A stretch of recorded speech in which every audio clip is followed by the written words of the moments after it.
Passport বলে যে তুমি আছো ইতালিতে, আর ম্যারেজ সার্টিফিকেট বলে তুমি আছো বাংলাদেশে।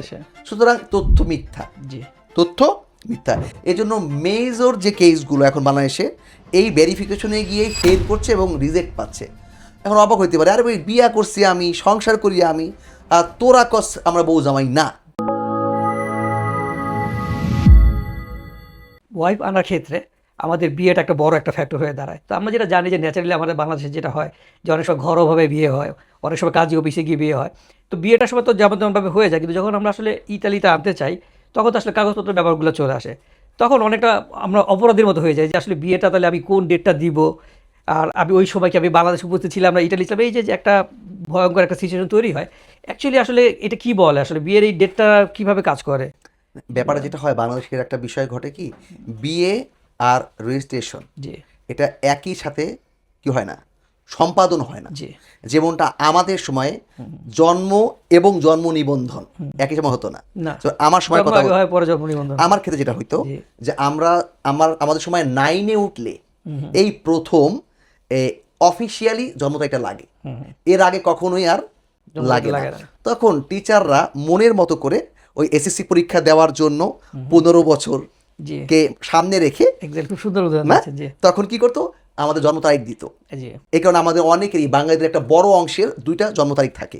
ওকে, তো এটা সবাই জানি আমরা। তো বিয়ের ক্ষেত্রেও সেম, কারণ বাংলাদেশে বিয়ে হতে যে শর্তাবলী আর বিয়ে রেজিস্ট্রেশন শর্তাবলী ভিন্ন ভিন্ন। বিয়ে হওয়ার শর্তাবলী কি, মুসলিম আইন অনুযায়ী বিয়ে হওয়ার শর্ত হচ্ছে এরকম যে সাবালক একটা মেয়ে আর একটা ছেলে তারা বিবাহ বন্ধনে আবদ্ধ হতে পারবে সাক্ষী রেখে, রাইট? শেষ, বিয়ে হয়ে গেল, সংসার করা শুরু করে দিল। কিন্তু তখনও রেজিস্ট্রেশন হলো না, ঠিক না? কিন্তু অনেক ক্ষেত্রে এটাও হয় যে আমরা বাংলাদেশ নিয়ম অনুযায়ী 21 বছর ছেলের 18 বছরের মেয়ের এরকম জায়গায় না যাওয়া পর্যন্ত তো আর রেজিস্ট্রেশন করা যাচ্ছে না। এখন কথার কথা এক্সাম্পল দিচ্ছি, আমি 20 বছর বয়সে বিয়ে করেছিলাম, আমার ওয়াইফের বয়স তখন 16 বছর, তখন আমরা কি করবো? সংসার করবো না, সংসার করবো, বাচ্চা কাচ্চাও হবে। ঠিক আমার যখন 21 পার হবে, তার যখন 18 পার হবে, তখন আমরা ওই বয়স অনুযায়ী রেজিস্ট্রেশন করতে পারছি, কাগজের বিয়েটা তখন হচ্ছে। অ্যাকচুয়ালি যেই প্রবলেমগুলো আমরা ফেস করছি স্ত্রীকে আনার ব্যাপারে, 2টা কারণে হয়। এক, যেটা বললাম মাত্র এইটা, আর 2 হচ্ছে আমরা অনেকেই ইতালিতে থেকেই টেলিফোনে আমরা বিয়ে করি।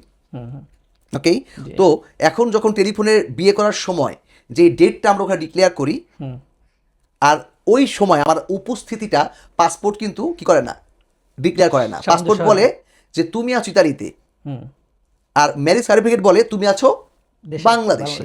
সুতরাং তথ্য মিথ্যা, তথ্য মিথ্যা। এই জন্য মেজর যে কেসগুলো এখন বাংলাদেশে এই ভেরিফিকেশনে গিয়ে ফেল করছে এবং রিজেক্ট পাচ্ছে। এখন অবাক হইতে পারে, আরে ভাই বিয়া করছি আমি, সংসার করি আমি, আর তোরা কস আমরা বউ জামাই না। তো এটা খুব দুঃখজনক। ওকে, দুঃখজনক। তো এই জন্য আমরা যেটা বলবো, আমরা দর্শক ভাইদের খুব ক্লিয়ারলি কথা বলতে চাচ্ছি, আপনারা 2টা জিনিস করবেন। এক, আপনারা যে ডেটটা দিয়েছেন ম্যারেজ রেজিস্ট্রেশন ডেটটা, সেই ডেটে আপনারা বাংলাদেশে ছিলেন কি না সেটা শিওর করা। আর না হলে এইটাকে অবশ্যই আমরা টেলিফোনিক ম্যারেজ সার্টিফিকেটের আওতায় নিয়ে নিব।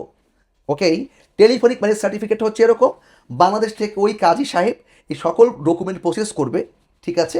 তার একটা কপি এখানে চলে আসবে, এবং আপনি এমবাসিতে গিয়ে, কনসুলেটে গিয়ে বাংলাদেশের রোমে বা মিলানে, তখন একটা টেলিফোনিক ম্যারেজ সার্টিফিকেট পাবেন। এমবাসি দিবে ইয়েস এই মানুষটা ইতালিতে বসে ছিল এবং তার ওয়াইফ দেশে ছিল, তারা বিবাহ বন্ধনে আবদ্ধ হয়েছে। তখন এই টেলিফোনিক সার্টিফিকেটটা আবার দেশে চলে যাবে। তখন এই যে বিষয়টা ঘটবে, তখন এমবাসি দেখবে একটা ব্যাপার, মানে ইতালিয়ান এমবাসি, যে এটা সত্য যে এই ছেলে ছিল ইতালিতে, মেয়ে ছিল দেশে, প্রমাণ পাচ্ছি টেলিফোনিক সার্টিফিকেটে, আর প্রমাণটা কে দিচ্ছে?